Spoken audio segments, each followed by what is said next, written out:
کہ گاندھی صاحب جو یہ فرماتے ہیں کہ انسان ایک مخلوق ہے، یعنی کہ اللہ کی طرف سے پیدا کیا گیا ہے۔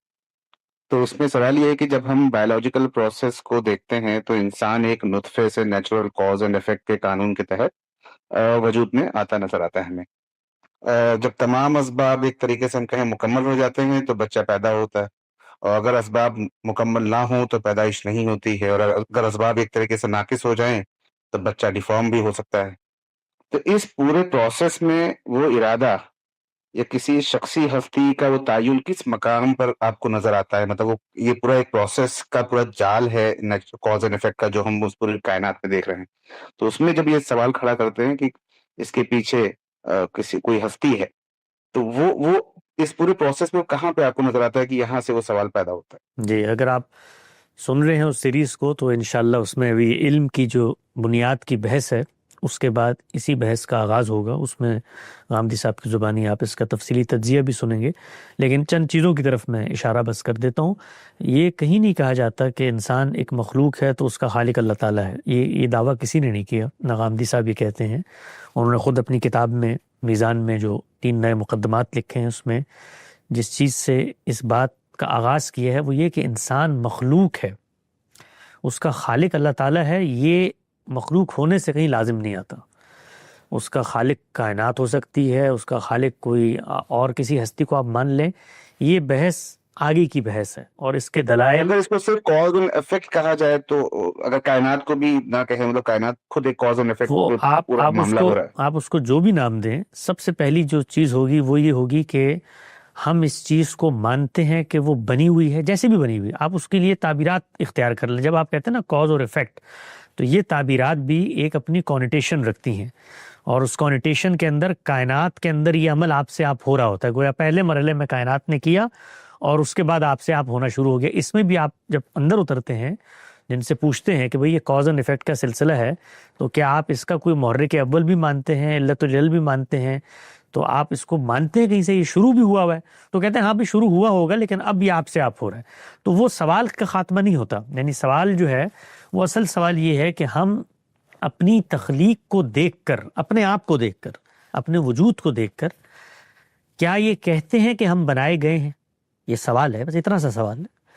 اگر اس کا جواب آپ کہتے ہیں ہاں، تو وہ آگے کی بات ہے کہ کیسے بنائے گئے ہیں، کاز اور افیکٹ سے بنائے گئے ہیں، کائنات کے تعاملات سے بنائے گئے ہیں، کسی ہستی نے بنایا ہے، غیر ہستی نے بنایا ہے، یہ اس کے ساتھ متعلق ہی نہیں ہے۔ یہ دو بالکل الگ الگ بحثیں ہیں۔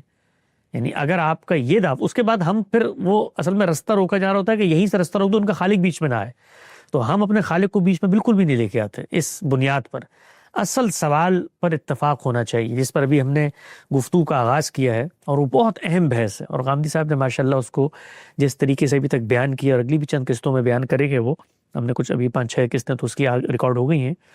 تو اس میں سب سے پہلے جس چیز کی طرف توجہ رہی کہ علم کی بنیاد کیا ہے، وہ ہے ہمارے حواس کے ذریعے سے نفس اور مادے اور ان کے مظاہر کا علم۔ حواس ظاہری ہوں گے تو مادے تک رسائی حاصل کریں گے، باطنی ہوں گے تو نفس تک حاصل کریں گے، اور اس سے سیلف ایگزسٹینشل ریئلٹیز، ایگزسٹینشل ٹروتھس وہ پیدا ہوں گے، ان کو وجودی حقیقت کہا جائے گا۔ اب بحث یا تو وہاں پر جا کر شروع کی جائے کہ آپ کہیں جی میں کسی چیز کو وجودی حقیقت مانتے ہی نہیں ہوں، نہیں مانتے بہت سارے لوگ، سوفسطائی بھی نہیں مانتے، ہیوم بھی نہیں مانتا، اور بھی لوگ نہیں مانتے، تو پھر بحث وہاں کا دائرہ وہاں چلا جائے گا، پھر خالق، اللہ تعالیٰ، مذہب، اسلام، اس کی بحث ختم ہو گئی۔ اب پہلے بحث ہوگی آپ سے یا کسی بھی شخص سے وجودی حقائق کو دنیا میں تسلیم کرتے تو کہتے ہیں میں تو مانتے نہیں ہوں بھائی، میں تو وجودی کو، جب وجودی کو نہیں مانتے تو پھر وجود کی تخلیق، وجود کا خالق، وجود کی توجیہ، وجود کا انجام، اس کی بحث ہی کا خاتمہ ہو گیا۔ تو ہم تو ان انسانوں سے گفتگو کریں گے جو وجودی حقائق کو مانتے ہیں۔ تو انسان بنایا گیا ہے، بنا ہے، کیسے بنا ہے؟ کاز اینڈ افیکٹ سے بنا ہے، آسمان کی بجلی سے بنا ہے، زمین کی مٹی سے بنا ہے، خود بخود جیسے بھی بن گیا، بنا ہے یا نہیں بنا؟ یہ ہے سوال، بنیادی سوال۔ اگر بنا ہے تو بنانے والی کوئی کاز ہونا چاہیے ہے، آپ اس کو کاز کا نام دیں، علت کا نام دیں، وجہ کا نام دیں، سبب کا نام دیں، خالق کوئی بھی نام دے دیں، لیکن کوئی نہ کوئی تو ہونا چاہیے۔ تو یہاں سے بحث کا آغاز ہوگا۔ تو اس سے کسی کو مفر نہیں ہے کہ انسان آخر دنیا کے اندر بچہ جو ہے وہ بغیر، آپ نے دیکھا ہے کہ مرد و زن کے اختلاط کے بغیر بھی پیدا ہو گیا ہو؟ کون، یہ مطلب کون کہتا ہے کہ یہ بچے جو ہیں یہ آپ سے آپ خود بخود آپ تکیہ اٹھائیں تو نیچے سے نکل آتے ہیں.